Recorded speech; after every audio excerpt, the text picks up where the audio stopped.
Warm regards to everyone watching Sansad TV. This is Prajakta Jawalekar. Due to deep stress, both in the balance sheets of corporate India and banks, there was an urgent need for a new bankruptcy law. The central government, therefore, actioned this at full pace in 2014 by setting up the Dr. T.K. Viswanathan Committee on bankruptcy law reforms to draft a new bankruptcy law for India. The IBC has been one of the landmark reforms of this government brought about in record time. This has led to the speedy resolution of stressed companies. To speak on this subject, we have one of the members of the Viswanathan Committee, Mr. Bahram Vakil, who is the founding partner of AZB, a leading law firm in India. Besides being on the Viswanathan Committee, Mr. Vakil is also a member of the Insolvency Law Amendment Committee, constituted by the MCA to recommend amendments to the IBC, and the Expert Committee, constituted by IBBI, to propose creditor-led resolution approach under the IBC.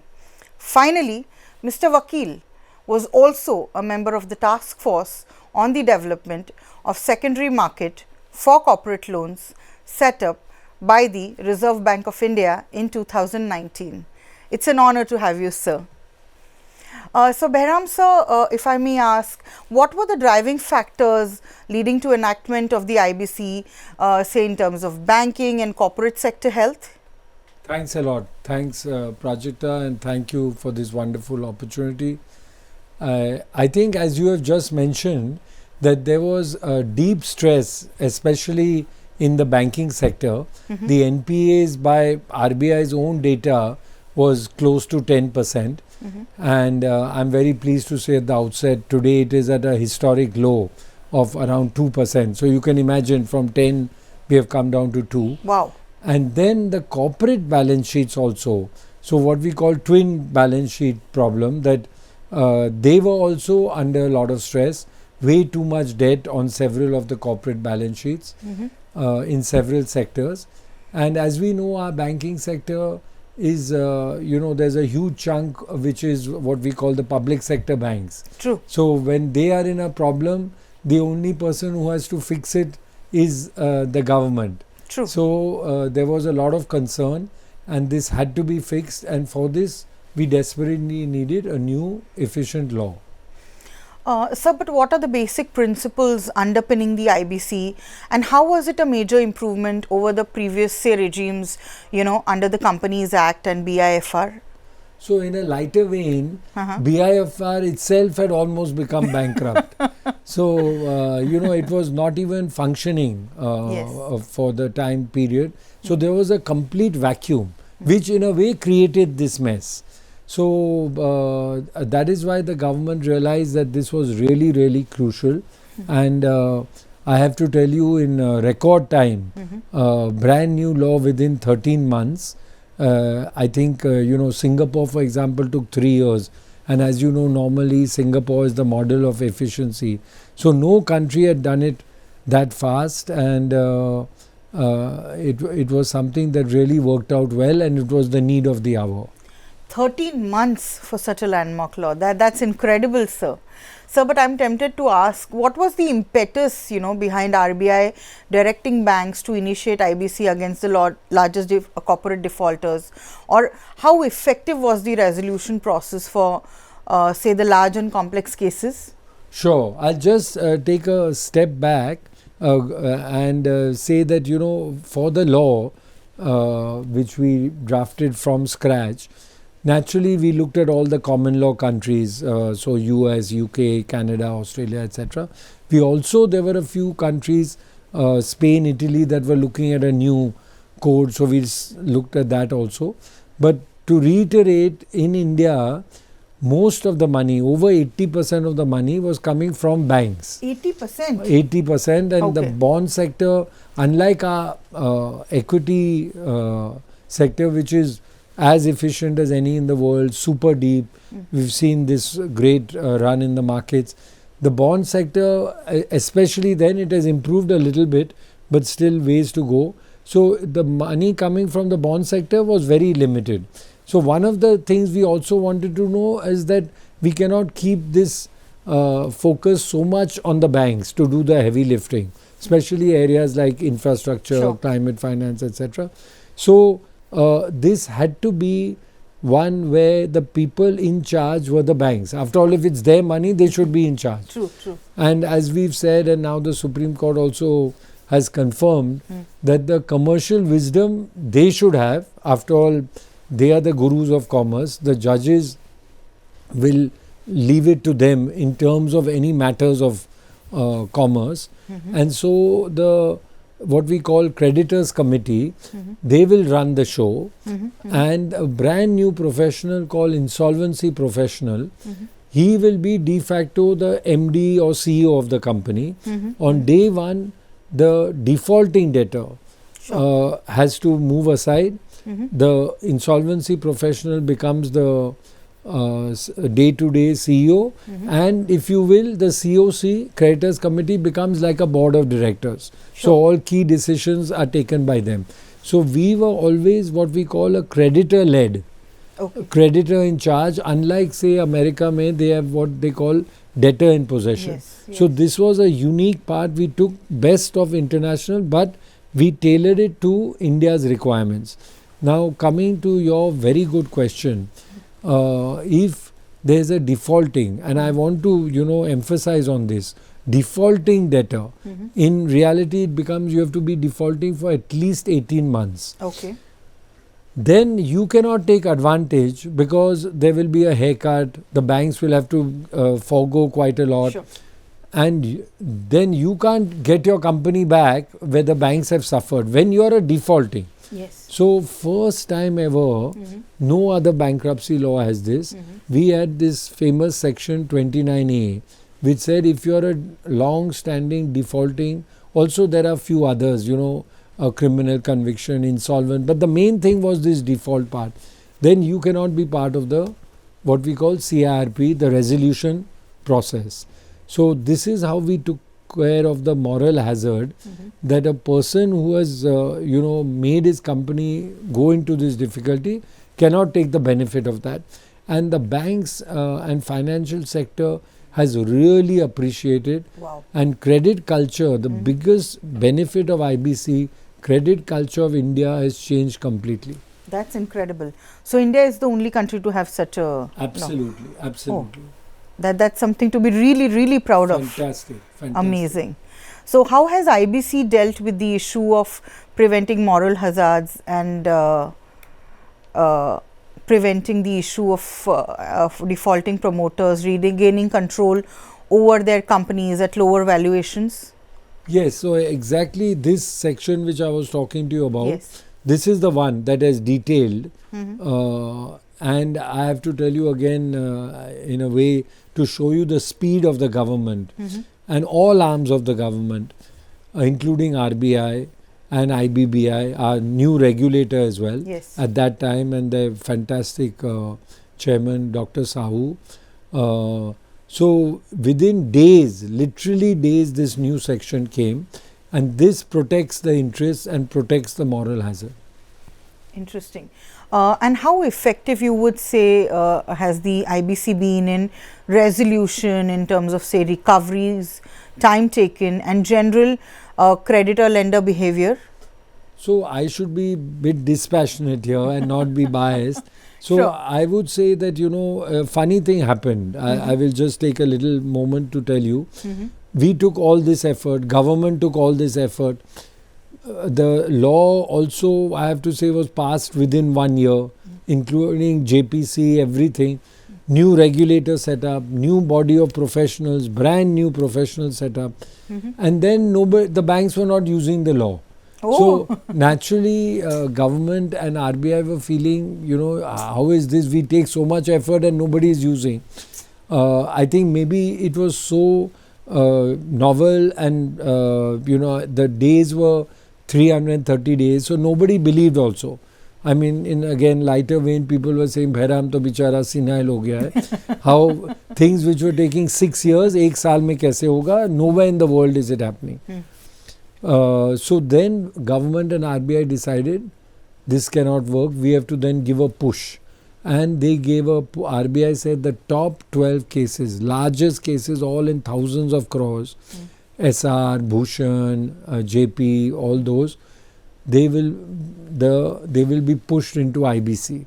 Yeah. And again, new law, most complicated, largest cases, all were finished within a year. 1 year? Within a year, Wow. the recovery went from, there are normally, to be fair, 3 measures. Yeah. So time, from 6 years, it became 1 year. Recovery was 22% before IBC, now it had doubled to 45%. Wow. And this 45% means SR mein banks got back 45,000 crores. Bhushan mein over 40,000 crores. You are talking this kind of sums. That's huge. So totally, I think the banking sector has got close to 10 lakh crores. My goodness. And this is not taking into account what we say, because of the threat of IBC, no promoter wants to give up his company. So they have a settlement.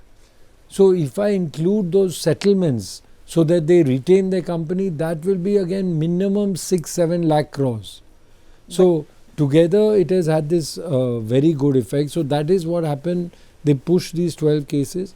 I have to give also great credit NCLT at that time. Example I'll just give for SR. 7 days start to finish in Ahmedabad, they completed the hearing. Supreme Court, Justice Nariman, we were very fortunate at that time. The precedent that we got in that 3 years, normally India may it would take 10 years. So lot of priority was given by all stakeholders to IBC. So to long story short, I would say if we take 2 phases, pre-COVID, बहुत बढ़िया चला. It was fastest in the world. We got the in Singapore there was an international award that India is the most improved insolvency jurisdiction in the world. But then there was a moratorium everywhere because of COVID, you can imagine. And that momentum, if I have to be honest with you, we have never caught up. Now time has doubled, recovery has reduced dramatically. So I'm hoping that we can go back to that momentum. And one other last thing, Prajakta, if I can, you must remember IBC's main mantra and goal is resolution, not liquidation. Liquidation is last resort. Are you serious? So that is the key thing. Why? Because the precious assets of the company, they can continue to be used. Imagine in a steel plant, power plant, cement, jo bhi ho. So you should use those assets of the country. Absolutely. And reviving them basically. Reviving them, exactly. And employment. All the people who are working in those industries or those companies, their jobs will come back. So imagine, I mean, that was an unfortunate case. Jet Air mein, we tried everything, but finally it has now recently gone in liquidation. How many jobs lost? Those aircrafts you may be seeing even now, they are lying in Bombay, rotting after 5 years. So IBC ka main goal is resolution. Nahi ho paega, then only liquidation. So liquidation is the last resort. Last resort. Okay. But so there have been complaints from banks about the slow pace at which some resolutions have taken place. Is there a further scope for legislative or judicial reform to speed up the process? Candidly asking. Definitely. Very, very good question, because as I mentioned, sadly phase 2 may it has slowed down a lot. And this is a little sensitive, especially as I am a lawyer and I have to deal with them very frequently. I will start by blaming my own profession, both bar and bench. So, and government often says this correctly. There have been some unfortunate judgments. Law was very clear. Supreme Court has settled the law, so you have got solid precedents. Being a lawyer, you know that. Yes. Still, they will keep hearing arguments for days, and then there were 3 or 4 very unfortunate. I have to be open with you. So those we will need amendment, because once Supreme Court has done that, there is no other way to remedy that. True. So those need amendments. Secondly, these delays. I have to tell you, the regulator, I told you, has done fantastic. New professionals, now we have many more professionals in 6 years than UK has had in 30 years. But there was another institution we created, again first in the world, information utility. Sure. So like, you know, we are the front runners today in the world on DPI. Everyone knows our digital public infrastructure. Sure. I think it bears repetition every time. There are more digital transactions in India than US and China put together. Sure. So just like that, we said if we are so good in technology, we should use technology again to speed up the process. Now, from few weeks, admission itself to start the case takes more than a year. So we said create this information utility. You do the filings on day one, and that filing is deemed to be proof of default, and that is it. You don't have to hear any behas, however famous the counsel may be, and you speed up the process. That has not happened so far. So our amendments, second lot of amendments, are for speeding up process and more strength to the information utility and its use as deemed evidence. Okay. So that is there. And then there are some other sectors you will be very familiar with. Real estate sector may there have been a lot of issues, there are a lot of complications, yes. Projects are very big. Power sector actually has done, it was slow but now it has done very well.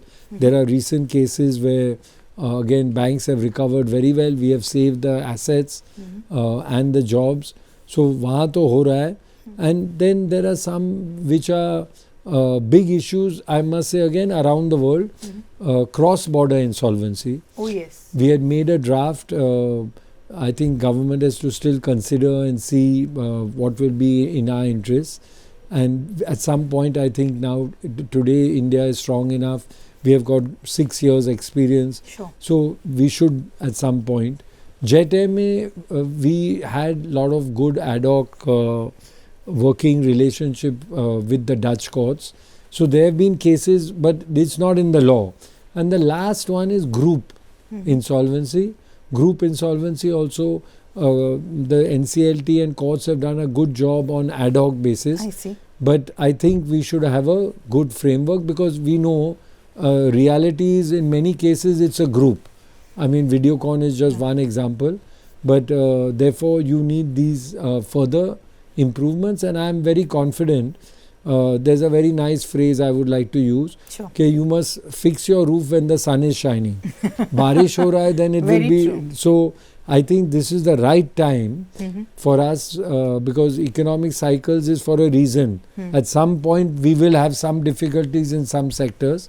So definitely we should be making these amendments, I hope sooner than later. But in your view, what are the most critical amendments required to the IBC to further enhance its efficacy? So I think the ones I just went through, Sure. one is to speed up the process and make it more efficient. Two were to correct some of those unfortunate judgments. Three is, as I said, in some sectors we need some help. I think also, yes, I'm very glad you asked this. We always thought UK they have this thing called pre-pack. Okay. Again in lighter vein, you know, like when we are having a meal in the plane, you get that biryani dabba, you just put the water and it's ready to go. Yes, yes. So pre-pack means you do all the hard work before, you come to a full samjhota either with a non-defaulting. I want to highlight, government is very concerned, nobody is suggesting with defaulting promoter. Sure. But if he is non-defaulting, then why should he not have an opportunity? And then other bidders, so you get the best price, so that the banks get their money back and the other creditors, operational creditors also. And then you go to court. UK it is now, because they have done it for so many years, you go to court on Friday. On Monday, the court approves. If they see the price, there is no, it is arm's length, there are no sweetheart deals. So 2-3 दिन में हो जाता है, and of course you need the court chapa. Is it actually works happening? that fast. My Unless goodness. there are some complications, otherwise 9 out of 10 will be that fast. Oh, so we are wow. working on that also, what we are calling creditor led fast track process, where I mean in the beginning, even if we say we have put 180 days and aram se ho sakta hai in 6 months, because most of the hard work you are doing before and you are coming fully prepared to the court. So this is one very critical one, and then the last two which I already discussed with you, cross border and group insolvency. So, and how do international players in the credit bond market perceive debt recovery and insolvency laws in India, and what feedback do you receive generally from them, you know, whenever you have these candid interactions? So I can say hand on heart, very, very positive. Especially in first 3 years, suddenly to see India being the fastest resolution process. Also, I want to highlight that, and many from Americans to Singaporeans all over the world, that we have a thing called this ILC. Wherever you need an amendment, then it was done within months. In the first 3 years, because it's a new law, you find some issues, you fix it immediately. Sure. And they were astounded, is the only word, how fast the process was. Both legislative and executive process, and the courts. Because again, we have this reputation, Indian court system. But here they were seeing the decisions from NCLT all the way to Supreme Court. So, very positive. Another thing I have to tell you, Prajakta, which I think many people in India, we are very equity focused. Sure. Even AZB itself, mainly M&A, private equity. Hardly anyone, even in our firm, talked about credit. Sure. But globally, credit funds are larger than equity funds.